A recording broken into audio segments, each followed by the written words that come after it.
everyone, it's me, Julian Greystoke, and I am desperately trying to catch up on reviews because I am so behind.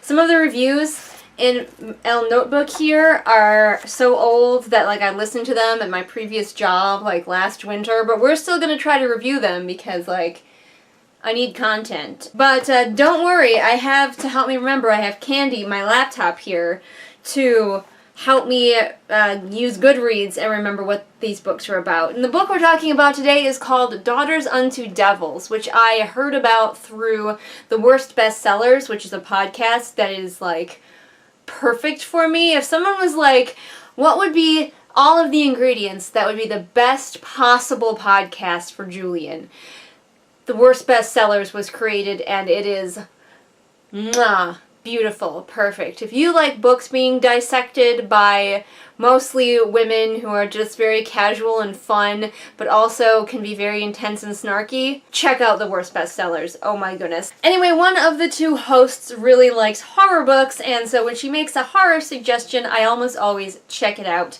And Daughters Unto Devils was one of them. Let's read the Goodreads synopsis, shall we? When 16-year-old Amanda Werner's family decides to move from their small mountain cabin to the vast prairie, she hopes it is her chance to start fresh. She can leave behind the memory of the past winter, of her sickly ma giving birth to a baby sister who cries endlessly, of the terrifying visions she saw as her sanity began to slip, the victim of cabin fever, and most of all, the memories of the boy she had been secretly meeting with as a distraction from her pain, the boy whose baby she now carries. When the Werners arrive at their new home, a large cabin abandoned by its previous owners, they discover the inside covered in blood.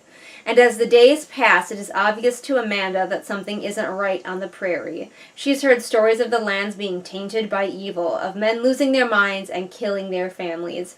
And there is something strange about the doctor and his son who live in the woods at the edge of the prairie. But with the guilt and shame of her sins weighing on her, Amanda can't be sure if the true evil lies in the land or deep within her soul. Hey guys, this is the world's fastest reminder that you can support me on Patreon and see all kinds of exclusive videos like these ones. Now back to your regularly scheduled program. So good news is I do remember this book. Rereading that synopsis, it pretty much jogged the memory loose. It's a very atmospheric book. It's a very emotionally intense book. The characters I thought were okay. The two main sisters, the main character and her sister, are the most fleshed out.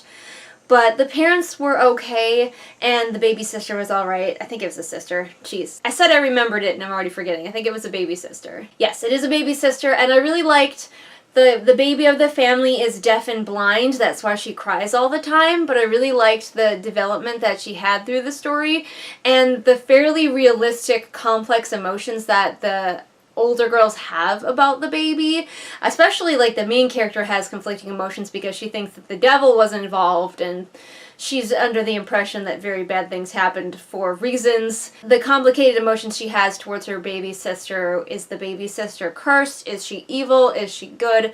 All of that. It's interesting. This book, I did give it 3 stars if that kind of tells you how I felt about it, because it was very middle of the road for me. And one of the reasons that it was is it has one of my least favorite ways of getting the story going. Most of it is flashback, and personally, I have a low tolerance for too much flashback.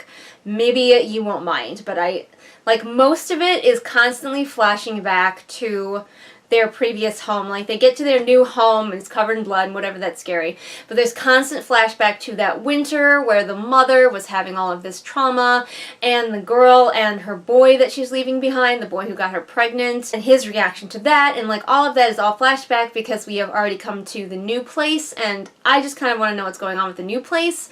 And I understand that a lot of people do use that framing device setup where it's this is where we are now, but now let's go back and look at all the things that got us here.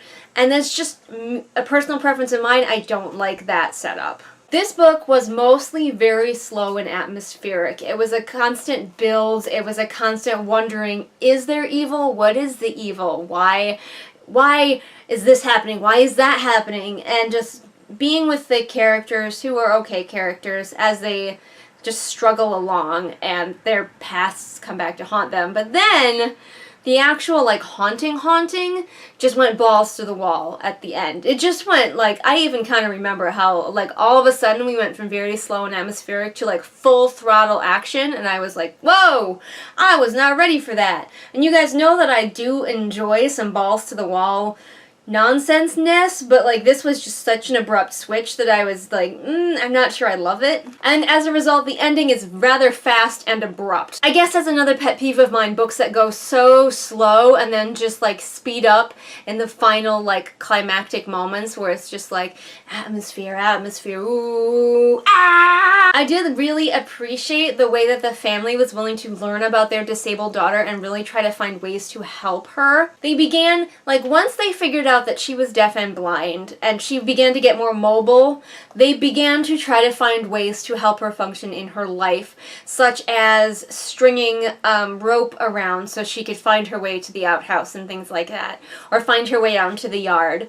Those were very sweet and clever things, and the sisters began to be able to relate to their disabled sister and find ways to do that, and I really appreciated that in this book, that the sister isn't just like a plot point, but she's also a human who is going to have to figure out the world. And honestly, I would have read that book. Like, I want to read the book about a pioneer family whose daughter is deaf and blind, and they just have to figure out how to help her live her best life. Ultimately, though I really enjoy that this was a pioneer horror story, and you really don't see many of those. Like, I have not read too many horror stories kind of set to the backdrop of Little House on the Prairie. Ultimately, this book was just meh for me. The characters and the pacing were really big detractors from this story. It was enjoyable enough to read, and obviously I finished it, but ultimately, it was I do remember, like, in my head, I had several visuals of certain scenes, and, like, those, as I'm talking about this, those scenes are reappearing. But aside from those very visual moments, I don't remember great swaths of this book, so it wasn't the most memorable thing. But if you are looking for horror that steps away from what is like normally a horror premise, then Daughters Unto Devils might be right up your alley. There you go, you guys. Did you read this book? If you did, what did you think about it? Comment below and let me know. Or if you know of any other horror stories that take place on the prairie, you know, I want to hear them. I want to hear about them. Like, let's hear about some fucking Western expansion horror stories here. I mean, the whole thing was a horror story if you were native, but, yeah, let's hear them. Let's hear some ghosts and some devils and some spookums. If you liked what you saw here, I post lots of other reviews. You can check them all out. They're in a handy playlist for ease of binging. I post brand new videos Mondays and Fridays. YouTube doesn't want you to see them because I'm small, so make sure that you just kind of keep in your head there will be new videos from Julian Mondays and Fridays. And also, you can keep up with me on social media, links in the doobly-doo. I sometimes remember to post on my social media when I posted a new video, so keep an eye on me there. And of course, you can support me on Patreon, where all your donations go towards getting me better equipment, and you get access to a ton of content that is not seen here at all on the regular channel. And I will see you again next time with whatever it is I happen to be doing next time. Bye! Hello, again. It's time for the shout out. It's time to shout out my patrons: Lennox, Amanda, Irene, Jenny, Joseph, Kim, Lisa, Sabby Panda, Sam, Sarah, Savvy, and Scribbling Cat. As usual, I am still astounded that I have so many amazing patrons supporting me. You guys are the best.